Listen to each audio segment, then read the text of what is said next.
Hello, and welcome to another episode on the Total Space Network. I'm Mikko, the host of Deep Dive. Today, we'll learn how Virgin Galactic was born and how the company successfully hauled Richard Branson to space, thus starting the new era of space tourism.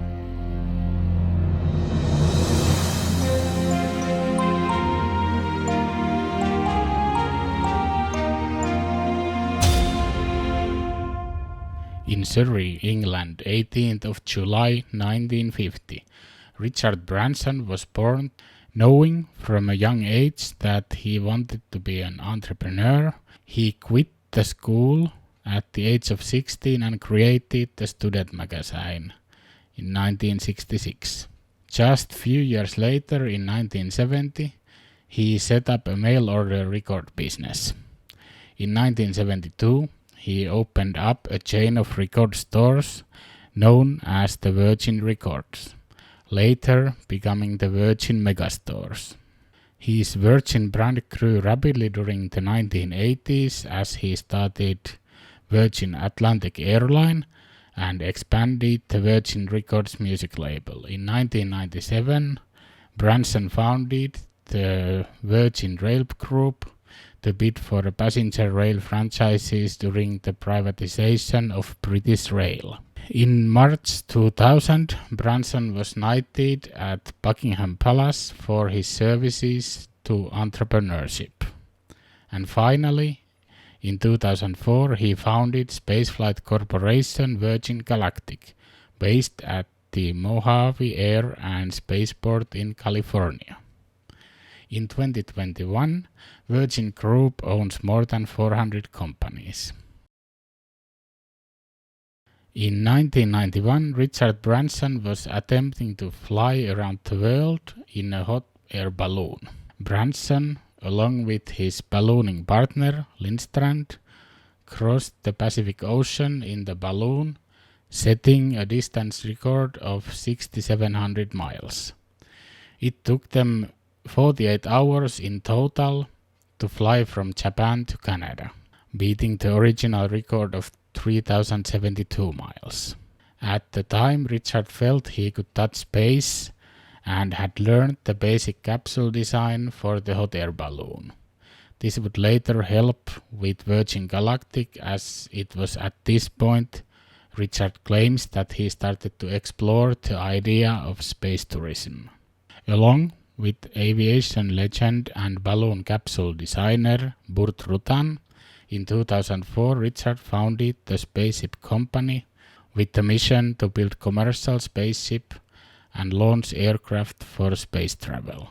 From the time of the SPACESHIP company's formation in 2005, the launch customer was Virgin Galactic, which contracted to purchase 5 Spaceship 2s and 2 White Knight 2s. Scaled Composites was contracted to develop and build the initial prototypes of White Knight 2 and Spaceship 2, and then they began production of the follow-on vehicles beginning in 2008. In 2012, after Northrop Grumman acquired Scaled Composites, Virgin Galactic acquired the remaining 30% of the SPACESHIP company.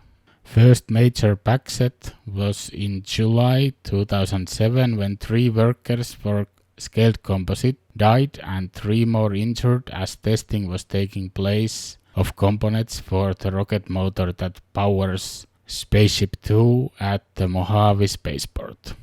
An explosion occurred during a cold fire test, which involved nitrous oxide flowing through fuel injectors. The procedure had been expected to be safe.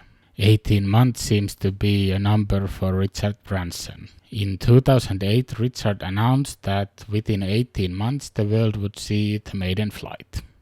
In October 2009, Virgin Galactic made an official announcement that initial flights would take place from Spaceport America within just 2 years. Later that year, Scaled Composites announced that White Knight would be ready to fly in early 2010. And on December 7th, 2010, Branson told 300 paying customers at the unveiling of Spaceship Two that flights would begin in 2011. By April 2011, Branson announced, "I hope 18 months from now we will be sitting in our spaceships heading off to space." Once again, the 18 months didn't happen and another disaster happened instead. On October 31st, 2014, Spaceship Two, called VSS Enterprise, rolled out to the pad under White Knight for its fourth rocket-powered test flight, which ended in disaster as it broke apart mid-air with the debris falling into the Mojave Desert in California shortly after being released from the mothership.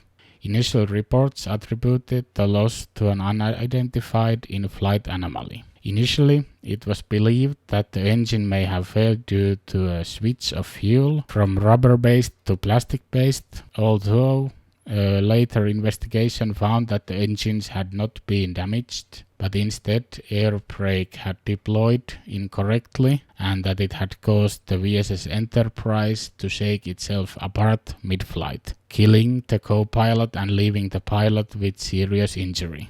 United States National Transportation Safety Board Chairman Hart said on 2nd November 2014 that investigators had determined Spaceship Two's tail system was supposed to have been released for deployment as the craft was traveling about 1.4 times the speed of sound. Instead, the tail section began pivoting when the vehicle was flying at Mach 1.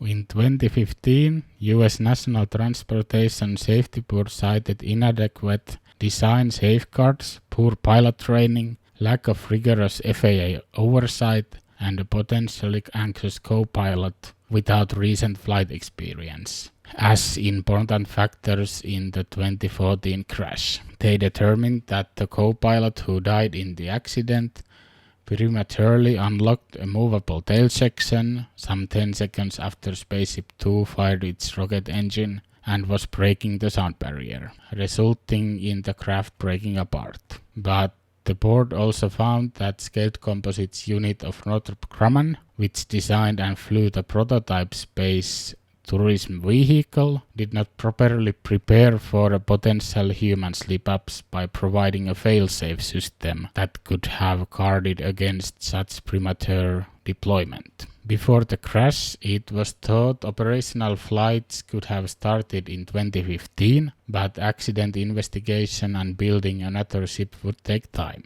While Virgin has been pursuing the development of a smallsat launch vehicle since 2012, the company began in 2015 to make the smallsat launch business a larger part of Virgin's core business plan as the human spaceflight program experienced multiple delays.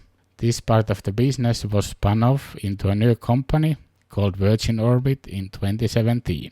Following the crash of VSS Enterprise, the replacement Spaceship Two, named VSS Unity, was rolled out on 19th February 2016, and on 5th April 2018 it performed a powered flight test, which was the first since 2014 accident. By July 2018, Unity had gone considerably higher and faster in its testing program than had its predecessor. On 13th December 2018, VSS Unity reached the height of 82.7 kilometers or 51.4 miles above the Earth at speeds of close to 3 times the speed of sound. The two pilots earned commercial astronaut wings from the US government for the accomplishment. Another flight in February 2019 carried third crew member, one in the passenger cabin for the first time. Due to a surge in the numbers of COVID-19 cases in New Mexico, Virgin Galactic had to postpone a key test flight of its spacecraft in November 2020. And then in December 2020, a computer connection issue prevented engine ignition. On 22nd May 2021, VSS flew its sixth powered test flight, reaching an altitude of 89 kilometers or 55 miles. This suborbital flight marked the first ever manned space flight from New Mexico, which was piloted by C.J. Sturkov, pilot in command, and Dave McKay. The VSS Unity was carried to 44,000 feet by the jet-powered launch aircraft Mothership Eve, where it was released to reach its suborbital altitude over New Mexico. And while waiting on the first crewed flight, Virgin Orbit successfully had launched a satellite into orbit. Early 2021, we didn't know when the first fully crewed flight would happen, but things started moving forward fast when Blue Origin announced they would fly mid-July with Jeff Bezos, his brother Wally Funk, and a paying customer.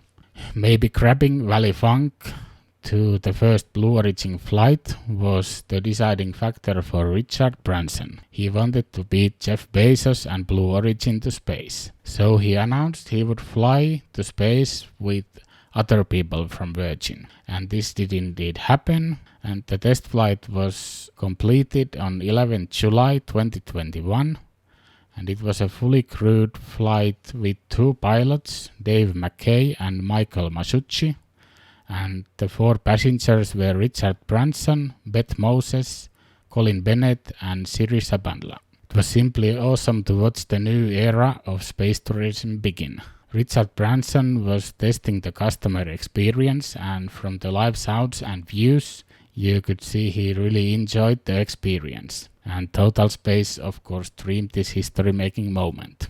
Some people argue that Virgin Galactic didn't reach space, not crossing the Kármán line, but as many people have stated, the atmosphere really seems to start around 80 kilometers, where spacecrafts start deorbiting fast. Basically, it's possible to have a fairly stable orbit just shy of 100 kilometers. Hence, the limit of space should be lower. Virgin Galactic and later Blue Origin was eager to call the passengers astronauts. This, however, doesn't seem to be something the FAA will agree. But honestly, I think it's still pretty cool to say that I've been to space, even if you are not a real astronaut. It's very likely that both companies will still give out the astronaut pins to passengers. So, what's the future of Virgin Galactic space tourism flights? Well, they announced a raffle with Omaze, where you can win 2 seats on one of the first flights no earlier than early 2022. I definitely applied. Did you? It will be interesting to see what kind of cadence Virgin Galactic can put out. How many flights will they do yearly? I would not expect more than few per year. Let's say about 1 for each quarter. So, what are your thoughts on the space tourism? Would you go if you could? I know the whole Total Space team would love to go, but at the moment it looks to be an amusement ride just for the super rich people. But if you want to try and send us to space, feel free to visit patreon.com/totalspace. See you in the next one. Moro.